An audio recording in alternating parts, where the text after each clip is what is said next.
ন্যাড়া ছাদের গপ্পতে আপনাদের সকলকে স্বাগত জানাই।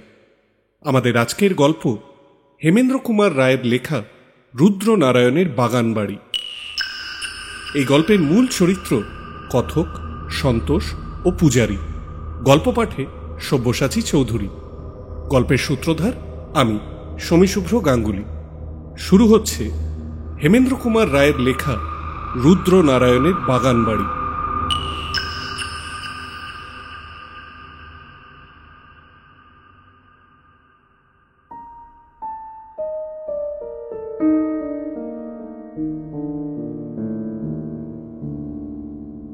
সময় সময় নাকি কেঁচো খুঁড়তে সাপ বেরিয়ে পড়ে। আমারও একদিন এই দশাই হয়েছিল। মাছ ধরতে গিয়ে ডাঙায় টেনে তুলেছিলুম। না থাক, ঘটনাটা গোড়া থেকে বলাই ভালো। আমার কাছে মাছ ধরতে যাওয়া হচ্ছে একটা নেশার মতন। মাছ পেলে তো কথাই নেই, কিন্তু মাছ না পেলেও আমার আনন্দ ম্লান হয় না। সারা বেলা মেঘমেদুরো আকাশের তলায় নীল সরোবরের পাশে গাছের সবুজে সবুজে আলো ছায়ার ঝিলিমিলি দেখতে দেখতে বাতাসের গান শুনতে আমার বড় মিষ্টি লাগে। তাই কোথাও কোনো পুকুরের খবর পেলেই আমি ছিপ কাঁধে করে ছুটি। সন্তোষ খবর দিলে তাদের দেশে নাকি এক পুকুর আছে, যার জলে 50 বছরের মধ্যে ছিপ পড়েনি এবং মাছ আছে হাজার হাজার। আমি বললুম, এমন আশ্চর্য পুকুরের কথা তো কখনো শুনিনি ভাইয়া। পুকুরের অধিকারী গোঁড়া বৈষ্ণব বুঝি? সন্তোষ বললে, ঠিক উল্টো, তারা গোড়া শাক্ত। তবে ছিপের এমন অপমান কেন? মুর্শিদাবাদের সাগর দিঘির নাম শুনেছ তো? রাজা মহিপালের সাগর দিঘি? 1 মাইল ব্যাপী বিরাট সেই দিঘি। তার বয়স শত শত বছর, তাতে মাছও আছে হয়তো লক্ষ লক্ষ। কিন্তু স্থানীয় লোকেরা ভয় সেখানে মাছ ধরে না, এমনকি তার জল পর্যন্ত ব্যবহার করতে চায় না। অথচ কিসে যে সেই ভয় কেউ তা জানে না। বিভীষিকা যেখানে অজ্ঞাত, মানুষের আতঙ্ক সেখানেই হয় বেশি। তোমাদের দেশের পুকুরটাও কি এই জাতীয়ই নাকি? সন্তোষ সোজাসুজি জবাব না দিয়ে বললে, আমাদের গ্রামের বর্তমান জমিদারের পিতামহের নাম ছিল রাজা রুদ্রনারায়ণ। লোকের বসতি থেকে অনেক দূরে তার একখানি বাগান বাড়ি ছিল। তিনি প্রায় সেখানে বাস করতেন। 50 বছর আগে সেই বাগান বাড়ির একটি ঘরে হঠাৎ একদিন তার মুন্ডহীন মৃতদেহ পাওয়া যায়। আসল ব্যাপারটা প্রকাশ পায়নি, তবে কেউ যে তাকে খুন করে মুন্ড কেটে নিয়ে পালিয়েছিল, এতদিন পরেও এইটুকু আমরা অনুমান করতে পারি। সন্তোষ এই পর্যন্ত বলে থামলে। আমি মনে মনে ভাবতে লাগলুম, রাজা রুদ্রনারায়ণের হত্যাকাণ্ডের সঙ্গে পুকুরের রুই কাতলার সম্পর্ক কি? সন্তোষ আবার মুখ খুললে, বললে, সেই সময় থেকেই ও বাগানে কেউ বাস করে না, আর তার পুকুরেও কেউ মাছও ধরা। তবে বাগান সংলগ্ন 2 মন্দিরে জমিদারের ঠাকুর আছেন, তাদের পূজাও হয়। আর সেই জন্যই বাগান, পুকুর আর বাড়িখানি সংস্কারের অভাবে নষ্ট হয়ে যায়নি। কিন্তু মন্দিরের পূজারীও সন্ধ্যার পর সেখানে আর থাকেন না, তাড়াতাড়ি গ্রামে ফিরে, অর্থাৎ পালিয়ে আসেন। আমি জিজ্ঞাসা করলুম, কেন? ওখানে অপদেবতার ভয় টয় আছে নাকি? তাও ঠিক জানি না। এ বিষয় নিয়ে আলোচনা করতে জমিদারের নিষেধ আছে। গ্রামের লোকেরা নানা রকম কানাঘুষো করে বটে, আমি সেসবে কানও পাতি না, বিশ্বাসও করি না।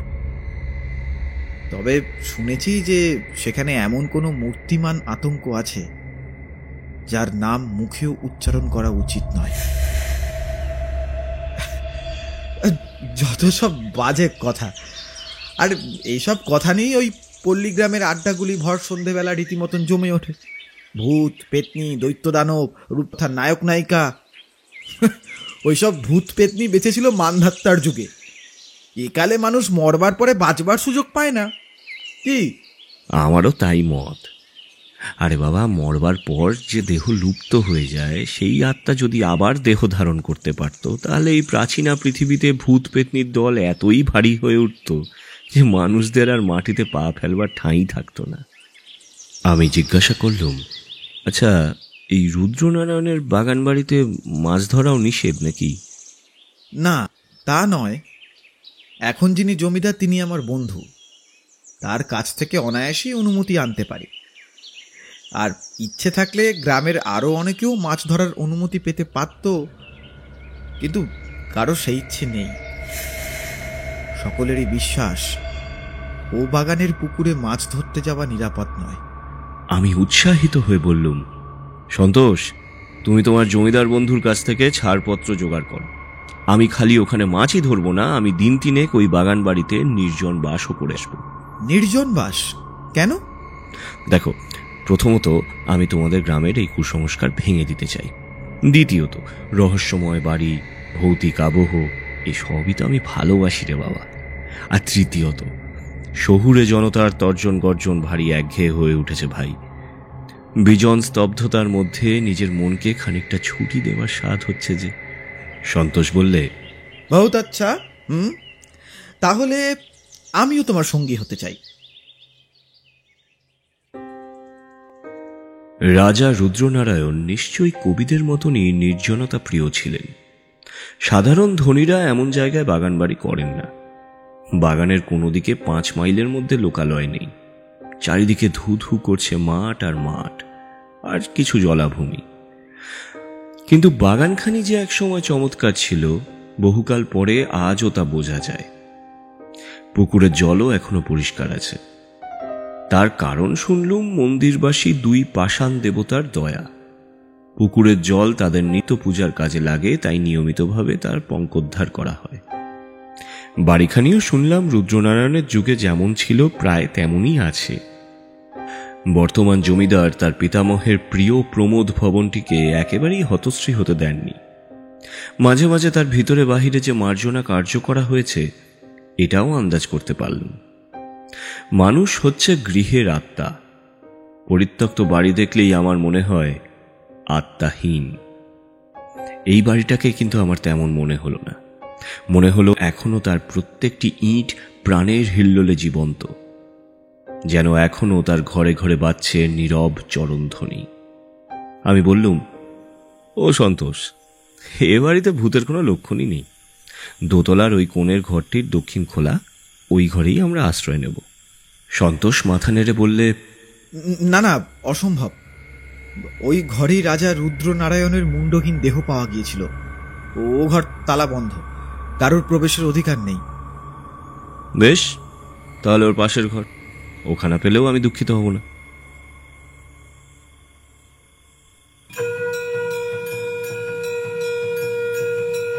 বাগানের পাশে মন্দিরে উঠেছে সন্ধ্যা আরতির শঙ্খধ্বনি।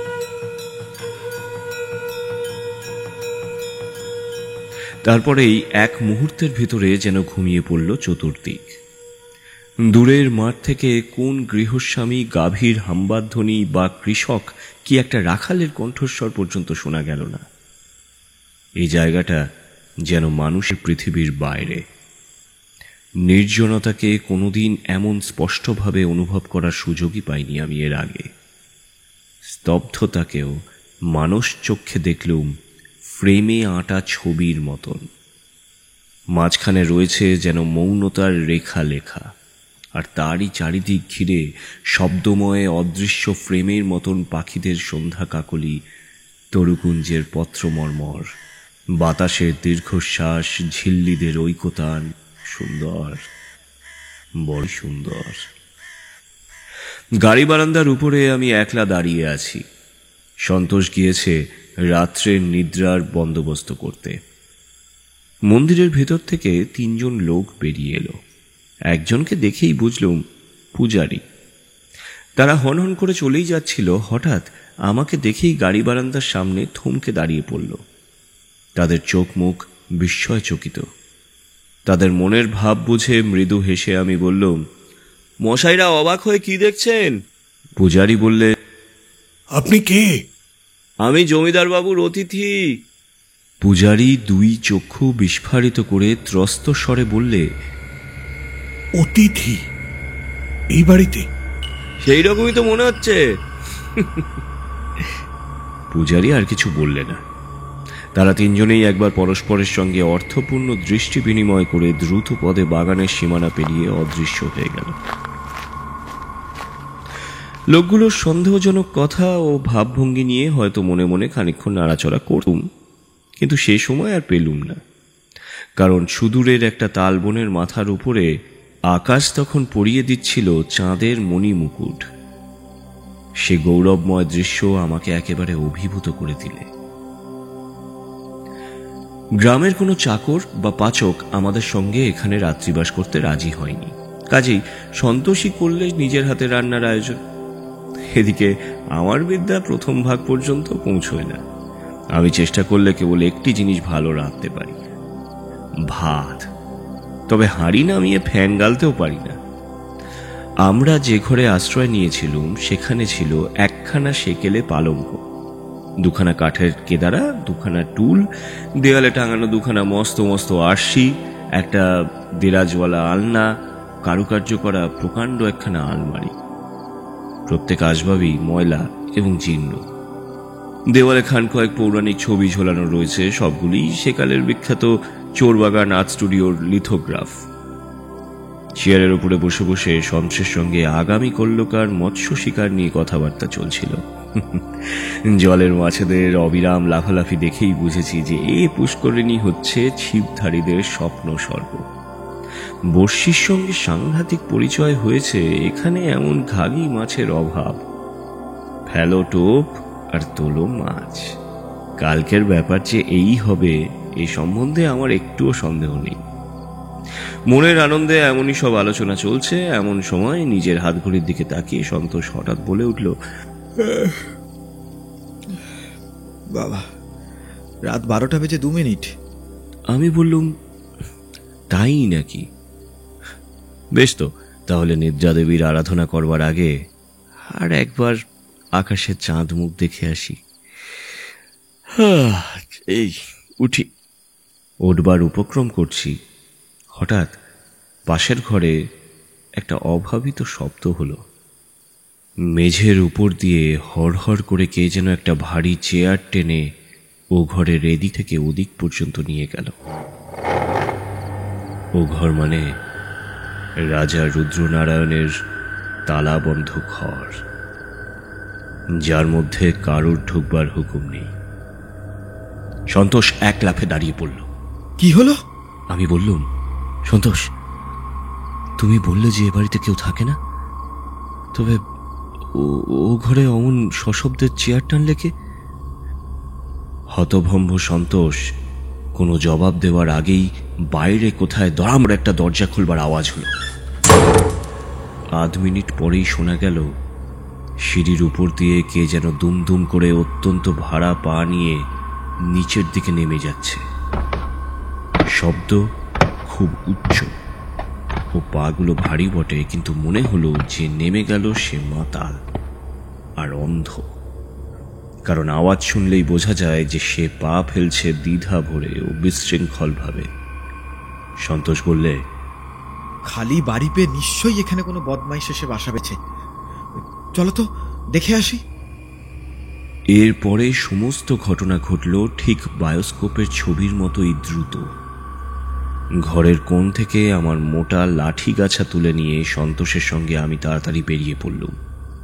নিচে নেমে দেখি বাড়ির সদর দরজা খোলা, অথচ এই দরজা আজ আমি নিজের হাতে বন্ধ করে তবে উপরে গিয়েছি।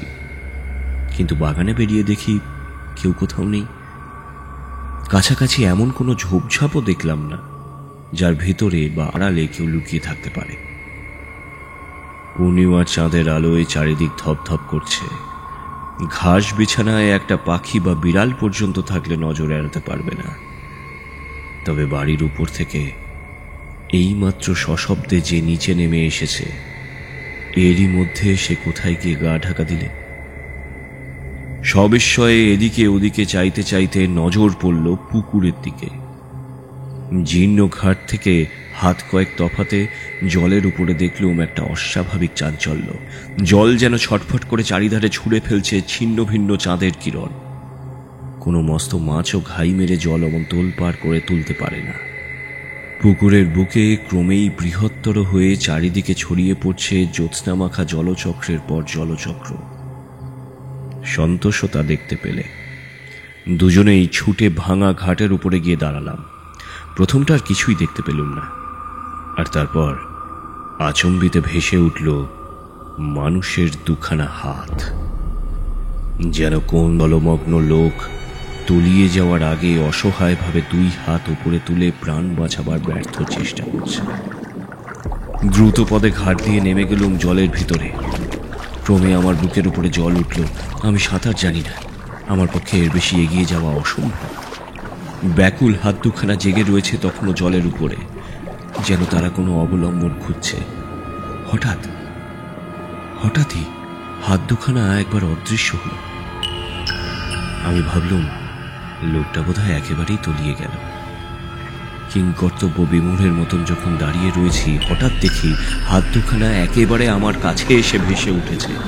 দুই হাতের দুই মুঠো একবার খুলছে একবার বন্ধ হচ্ছে, যেন তারা আর কিছু না পেয়ে শূন্যতাকেই গ্রাস করবার চেষ্টা করছে, ধরবার চেষ্টা করছে বাঁচবার জন্য।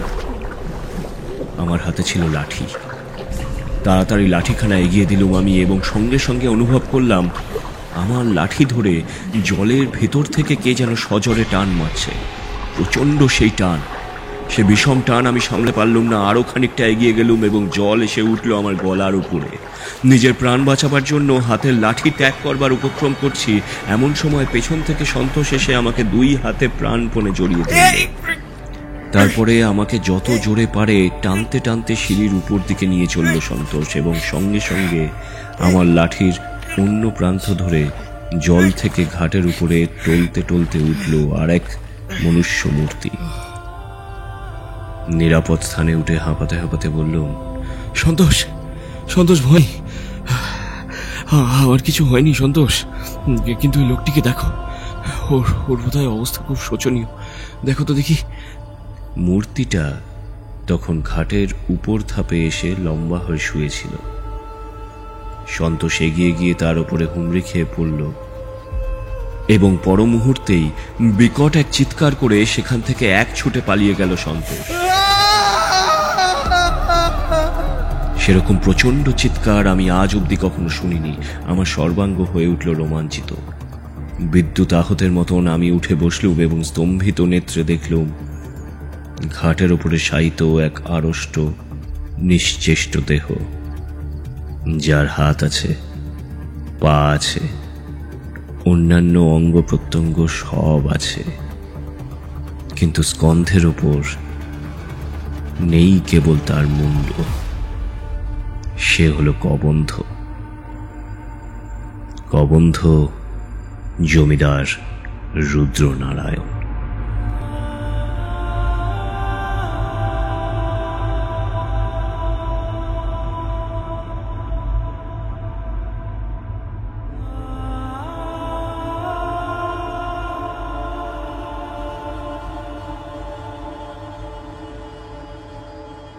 এতক্ষণ আপনারা শুনছিলেন হেমেন্দ্র কুমার রায়ের লেখা রুদ্রনারায়ণের বাগান বাড়ি। গল্প পাঠে সব্যসাচী চৌধুরী, সন্তোষের চরিত্রে সৌম্য মুখার্জি, এই গল্পের সূত্রধার এবং পূজার চরিত্রে আমি সমীশুভ্র গাঙ্গুলি, ধ্বনি পরিকল্পনা এবং সমগ্র মিশ্রণে সৌম্য মুখার্জি। আগামী সপ্তাহে ঠিক এই সময় একটা সম্পূর্ণ ভিন্ন স্বাদের গল্প নিয়ে তৈরি থাকবে টিম ন্যাড়া ছাদের গপ্প।